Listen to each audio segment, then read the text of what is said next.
હસવા લાગે છે દેડકાભાઈ અને કહે છે, અરે મિત્રો, તમને તરતા પણ નથી આવડતું.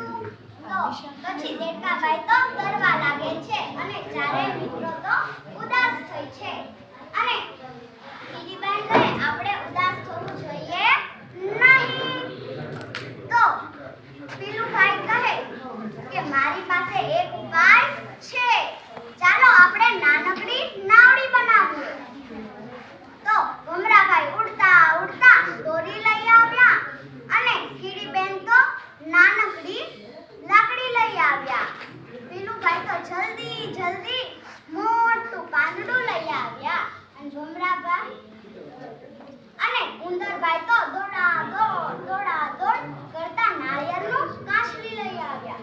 કાસલી એથી મૂકી પછી ઉંદરભાઈ તેના દાંત વડે કાસલીમાં કાણું કાઢ્યું અને લાકડી કીડીબેને ભરાવી અને પાંદડું વ્યવસ્થિત રીતે પીલાભાઈએ મૂકી દીધું અને ભમરાભાઈ પાસે જે દોરી હતી તેના વડે બાંધી. આ રીતે નાવડી તૈયાર થઈ ગઈ. અને પછી બધાય મિત્રો નાવડી જોઈને તો ખુશ થઈ ગયા અને નાવડીને સરોવરમાં ખસેડવા લાગ્યા. ખસેડે તો પછી એક મિત્રો બેસવા લાગે. મિત્રો બેસે અને પછી નાવડીમાં મજા માણવાની તો બધા મિત્રોને મજા આવી ગઈ.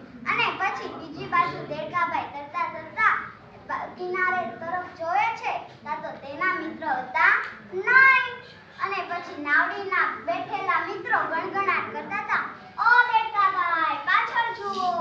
તો દેડકાભાઈ પાછળ જુએ છે, તેના મિત્રો તો નાવડીમાં મજા માણતા હતા.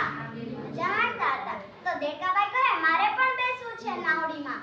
તો દેડકાભાઈ તો કૂદકા મારીને નાવડી સુધી પહોંચે છે પણ પહોંચી શકતા નથી. આ વાર્તામાંથી આપણને એ બોધ મળે છે કે અશક્ય હોય પણ આપણે સૌ મળીને શક્ય કરી શકીએ.